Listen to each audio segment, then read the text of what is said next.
IIT এর মেসের খাবার মাতাশ্রীর কেমন লাগলো?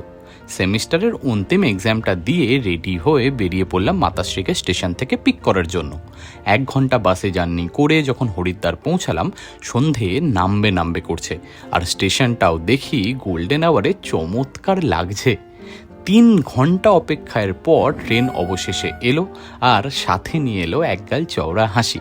তারপর আর কি, ঝোলাপত্র তুলে মাও বেটা রওনা দিলাম আইআইটি রুড়কির উদ্দেশ্যে।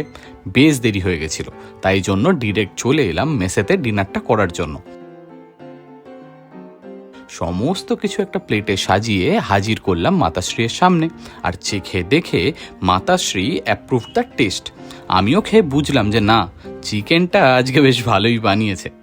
1 বছর হয়ে গেল, আর এই প্রথমবার আমার মা আমার ক্যাম্পাসে এসছে, তাই কালকে ক্যাম্পাসটা মাতাশ্রীকে ঘুরিয়ে দেখাবো। আপনাদেরও সাদর আমন্ত্রণ রইল।